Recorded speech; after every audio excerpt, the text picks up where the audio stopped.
What's up guys, Celeste here again, bringing you another guide. This time it's a guide for the Insect Glaive. I feel like I'm probably a good person to make a guide for this. I've played the Insect Glaive since World, in Rise, and now this game. A few changes with this one instead of the other games. Very quick to gather your essences, and there's a new rotation that you do to basically do crazy amounts of damage, gain most of your essences back, and if you haven't gained them all back, you can actually target a wound and get all your essences back, rinse and repeat. So what I'm going to do is I'm going to show you on a training dummy where I'm going to activate the wounds so that you can see kind of how it works, and then I'm going to show you a clip from my stream where I actually deflect things, I do the wound mechanic, I bounce back and forth, etc. A little bit of spoiler for some bosses, so if you don't want to see that at the end, I'll put a little note in between just so you don't see it, but this is the main sort of mechanic with this. So if you're holding down the focus mode, or if you've got it tabbed and you're pressing triangle for the slashes, wherever you're hitting, your Kinsect will draw an essence from there. So you don't need to just send in your Kinsect. I used to do that a lot in World, where you'd have to target specific bits, send the Kinsect in, draw it back, things like that, and then you would get your 3 essences. Very fast to get your essences in this game. So you hold down focus mode, or if you've got the tab version where you just tap it, then you're in focus mode, just press triangle on whatever part, you'll draw that essence from that part. And then this is where your new mechanics come in. So once you've got all the essences, you hold down circle, or whatever button that is on whatever device you're playing on, and you charge up this. This is your strong descending slash.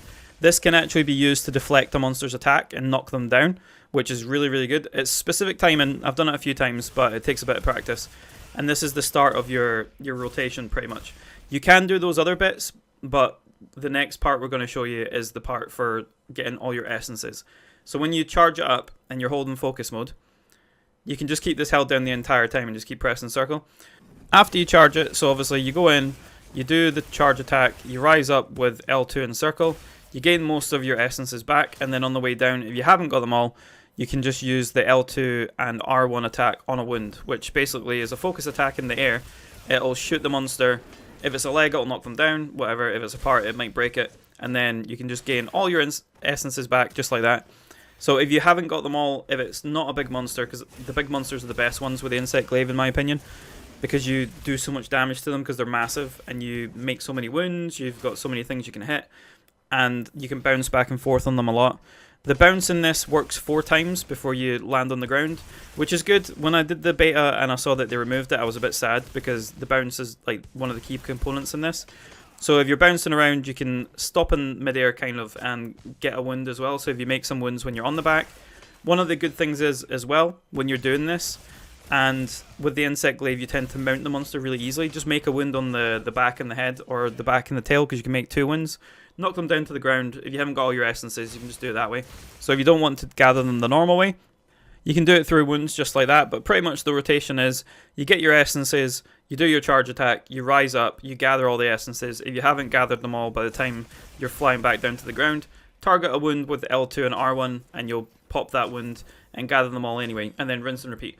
It's insanely good against big groups of monsters and also against big monsters, which I'm going to show you just now. Like I said, there's going to be spoilers for those enemies, so if you don't want to see any kind of later game enemies, especially the last boss, because that's one of the ones that I will show you.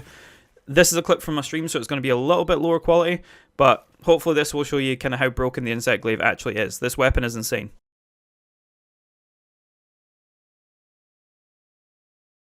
Right, so like I said, you have been warned. This is one of the end game type bosses, and this is me going to show you the rotation here. So what we're doing is I'm going to try and gather the last essence I need, which is right there, the orange one.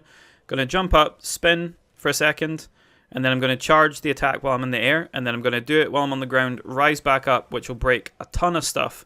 It'll also generate a wound, which I can use to gather my stuff back. I don't really see the wound here, but it is there on its arm. But basically, you don't need to do it on the way back down if you don't want to.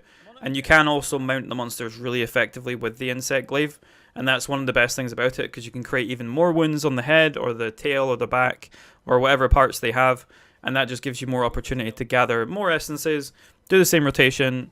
Yeah, big monsters die really fast with the Insect Glaive. Smaller monsters are a little bit more of a trouble, because you need to stay a bit more grounded. You can go into the air, but most of the time it's easier to stay grounded. I'm going to show you one more example, which is against 3 of the kind of later type bosses, and you'll see how the Insect Glaive works against them.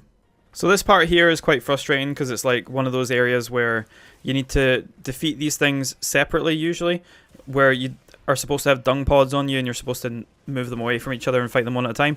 I couldn't be bothered doing that, so at this point in the story I was just mincing them all with the insect glaive. This is also where you see me deflect for the first time, which is round about here. It's a bit hard to see, but you'll see it. When you see this flash there, when you see that flash, that's the deflect with these sort of weapons. Some weapons don't have like a guard or things like that, but the insect glaive and a few others have that mechanic. I pretty much mince these enemies right next to each other by just using all the spins and things the insect glaive has, which is great. And yeah, it's quite annoying that you have to split some of these up. This is one of the best things about the insect glaive, the fact you can just spin all over the place, rise up, get loads of essences back, rinse and repeat, and just kill all these things at once. There is a little bit kind of near the end of this clip where I kill them all pretty much close together because they all attack me again later on. And yeah, these are way more fun when you don't split them up. I don't know if other weapons can do this, but the insect glaive is very good at doing this. But yeah, they're all pretty much dead in the same cave here when they try and attack me again later on. Insect glaive is actually insane in this game. I hope this guide has been helpful for you guys and kind of how to use it. If you need any other tips or if it's not clear, just let me know in the comments, because I know I tend to ramble a little bit when I do guides and stuff like that. But hopefully it has made you want to try out this weapon, because in my opinion it's one of the most fun weapons. It always has been for me, and I hope more people try it out, because in this game it's absolutely broken. I hope the guide has been helpful for you guys. If it has, leave a like, share the video, etc. If anything's a bit confusing, because I know I can ramble a little bit in these videos, just leave a comment and I'll get back to you as soon as I can. Hope you are all enjoying Monster Hunter Wilds. If you just want to add me, there's a video of my hunter code and stuff in there if you want to team up at any point. Happy hunting. I'll see you guys in the next video. Bye bye.